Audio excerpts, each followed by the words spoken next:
بسم الله الرحمن الرحيم، الصلاة والسلام على سيدنا محمد. النهاردة هنعمل مع بعض أحلى تتبيلة للفيليه المشوي، وكمان مش الفيليه المشوي بس، ممكن التتبيلة دي أتبل بيها الفراخ قبل ما تتشوي، وكمان أتبل بيها شيش طاووق.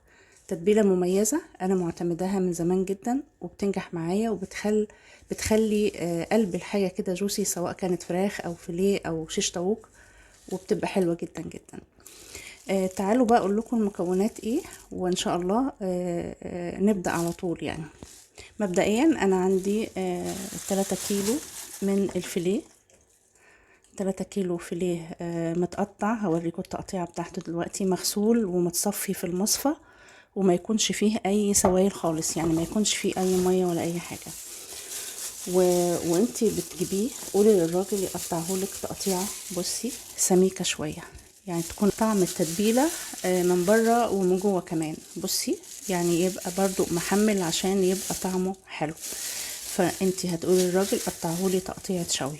تشوي كمان استخدمي معاه، لو بتحبوا لية الخروف ممكن تستخدمي تدهن الصينية كده حتة ليا، او حتة دهنة لحمة من اللي هي بتسيح الحلوة دي، بيبقى لها ريحة حلوة قوي، بتخلي الطعم رائع مع التتبيلة ديت، مع الفيليه او مع الشيش طاووق، بتبقى حلوة جدا جدا. وفي الاخر طبعا هنحط حتة سمنة او زبدة، سمنة بلدي طبعا، بتخلي الموضوع رايح في حتة تانية خالص خالص يعني. معانا الحاجات التانية اللي هقولكوا عليها. طبعا ده الخضار اللي احنا هنستخدمه. معلش قلعت الجلافز لانه عامل دوشة قوي وانا بتكلم. فلفل اخضر، يكون حامي او بارد حسب رغبتك، او حامي على بارد يعني حسب زي ما انت عايز. بصل، انا الحقيقة بستخدم يعني هفرم البصل ده، اخد المية بتاعته وشوية صغيرين، معلقتين كده او معلقة من التفل بتاعه. وطبعا بقية التفل هشيله في الفريزر، ممكن اعمل بيه كفتة او اي حاجة. معايا توم، لان التوم ريحته بتبقى حلوة جدا مع المشاوي. معايا طماطم، هبقى هعصر برضو، مش هعصرها، هبشرها. وطبعا برتقان بيبقى حلو جدا بقشره كده، هتعصريه في الخلاط، هتاخدي زي ما هو على بعضه كده. ولو في كبة هتمسكي بقى تضربي كل ده، بس من غير البصل. البصل زي ما قلنا هنبشره وناخد المية بتاعته مع شوية تفل صغيرين. عايزة اقولك ان البرتقان مع الليمون بيعمل ريحة حلوة جدا جدا. لسه في مكونات تانية عندنا. عندنا ليمون، عصير ليمونتين، واخدنا برضو يعني ما بشرنا الاول الليمونتين، وخدنا العصير بتاعهم. معايا كمان معلقتين خل ابيض، وفي كمان اهوت 2 زبادي. الزبادي ده لكل الحاجات المشوية، بيخليه طعمه تحفة، ريحته ولونه والملمس والجوسي من جوه، وبيبقى فظيع جدا. الزبادي مع الحاجات المشوية من الحاجات الأساسية جدا جدا. وطبعا معانا زيت، مش يعني لازم يتحط معلقتين 3 زيت في التتبيلة، ده أساسي جدا في المشاوي. تمام كده، خلصنا الحاجات دي. هندخل بقى على البهارات بتاعتنا واحدة واحدة كده. معانا في النص كده ملح، وفي فلفل اسود. طبعا حطي بكميات يعني حسب كمية. انا عندي 3 كيلو فمستخدمة كميات كبيرة. يعني الملح مثلا بستخدم معلقة وربع، معلقة صغيرة وربع ملح في الكيلو، لان طبعا بحط عليه الخضار والحاجات، فلازم يبقى طعمه مملح وكويس، ما يكونش مالح قوي بس يكون مظبوط. وانت طبعا بتظبطي حسب رغبتك. معانا ملح، معانا 7 بهارات، معانا جوز الطيب، وشوية شطة صغيرين، وكزبرة، وكمون، وبابريكا، قرفة ناعمة، دي برضو من الحاجات الأساسية المهمة جدا. وفلفل أسود، وأنا مكترة الفلفل الأسود شوية.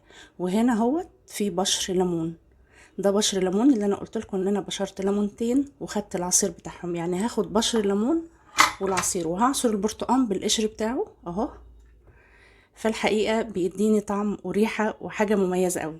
أنا هعمله دلوقتي وأوريكم واحنا بنخلطه مع بعض هيبقى ازاي. يلا باي باي. بص بقى عملنا ايه. فرمنا، بشرت الطماطم، بشرت الفلفل، وطبعا البصل بشرته، خدت المية بتاعته وشوية من التفل. هحطه طبعا كله على بعضه زي ما انتم شايفين كده. التوم بشرته، على فكرة التوم هم عشان 3 كيلو فلازم التوم تبقى كميته كتيرة شوية، يعني حوالي 7 فصوص توم على 3 كيلو، يعني ممكن كل كيلو ياخد فصين توم. تمام.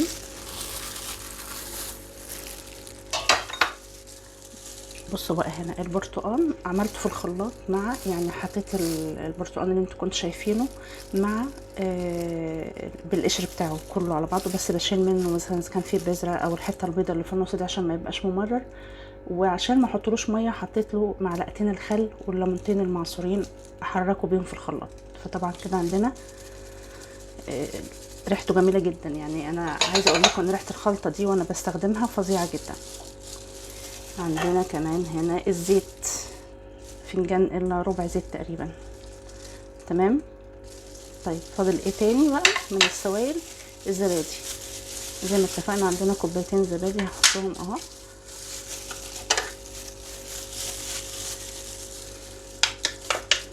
خلاص كده خلصنا كل السوائل، حطينا كده كل السوائل على بعضها. باقي عندي البهارات، بس انا الحقيقه زودت معلقه صغيره ملح كمان، لان حسيت ان السوائل كتير مع البانيه مع الفيليه، فزودت معلقه ملح كمان.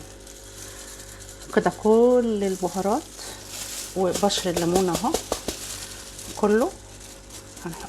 في اي نوع بهارات انت مش حابه فيه ما تحطوهوش، بس الحقيقه دي الخلطه اللي انا بحطها على بعضها، الحقيقه بتبقى جميله جدا. هقلبها معاكم دلوقتي وهقلبها وارجع لكم تاني. قلبتها اهو، قلبتها بمعلقه، بس لقيت ان لازم استعمل ايدي عشان الزبادي اطلقه كده بايدي. طبعا انا ممكن اعملها في الكبه بس مش عايزاها تبقى ناعمه قوي، انا حابه ان هي تكون خشنه كده. تمام. بس والله ريحتها عايزه اقول لكم فظيعه جدا. دي استخدميها للشيش طاووق والفراخ المشويه وللفيليه المشوي، وممكن تعمليها كده وتكيسيها في اكياس وتحطها في الفريزر، تستعمليها في اي وقت، بتبقى حلوه قوي وبتسعف معاكي، يعني بتخلص معاكي قوي. هنا بقى هنحط كل البانيه بتاعنا اهو، الفيليه قصدي.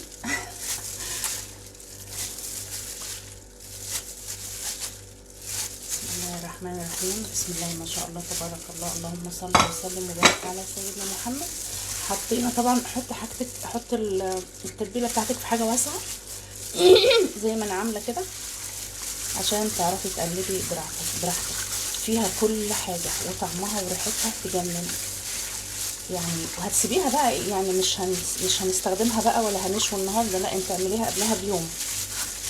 يعني عندك مثلا ضيوف بكره هتشوي بكره، سواء فراخ او شيش او فيليه زي ما انا بعمل كده، ده هيبات كده لبكره في التلاجة. بس خلاص كده احنا قلبناها كويس قوي قوي ببعضها اهو وظبطناها. هنقفل عليها بقى كده، هغطي عليها واحطها في الفريزر. طيب لو انا مثلا مطلعها اوردرات هسيبها برضو ساعتين في التلاجة تشرب من بعضها، وهوريكم وانا بعبي الاوردرات هتبقى انا طبعا عامله ده اوردرات، لكن لو عندي عزومه بعملها بنفس الطريقه. هوريكم بعد ما اعبي الاوردرات هتبقى ازاي. تمام، يلا باي باي. انا بس عايزه اوريكم قبل ما اقفل، شايفين القطعه عامله ازاي؟ يعني شاربه من كل حاجه، والريحه والطعم واللون وكل حاجه. بجد جربوها هتبقى حلوه جدا جدا، تحفه. وريحتها وكمان مع الفراخ بتبقى احلى واحلى. بصوا بقى بعد ما اتعبت الحاجه، اتبلت واتعبت في العلب بتاعتها. كل علبه فيها نص كيلو، بس طبعا بعد ما اتبلت بقى اكتر من نص كيلو، فما شاء الله دول 3 كيلو اتحطوا في 6 علب. وطبعا عايزه اقول لكم الريحه خطيره جدا جدا، والطعم اكيد هيبقى حلو قوي قوي، بالف هنا وشفا للي ياكل. فده بيطلع من عندنا كده التتبيله الخطيره دي. بجد اعملوا بيها الفراخ المشويه والشيش طاووق والفيليه المشوي، جميل جدا جدا جدا. طبعا بحط على وش فلفل اخضر بقى، لان الفلفل الاخضر وترنشات البصل بتبقى حلوه جدا مع الحاجات المشويه. شوفوا بقى عندنا مجموعه التفريزات دي اهو.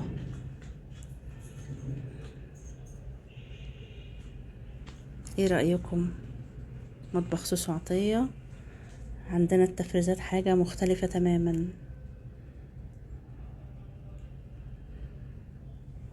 ده الفيليه المشوي يا جماعه، تتبيله الفيليه المشوي. انا هنزل لكم كل الفيديوهات مع بعضها. ودي كفته لحمه تتشوي ان شاء الله متبله بطريقه جميله. انا نزلته لكم قبل كده في فيديو، يا ريت ترجعوا له لو عايزين تشوفوا التتبيله بتاعته. تمام، يلا باي باي، والى اللقاء في فيديو تاني مع مطبخ سوسو عطيه. مع السلامه، باي باي.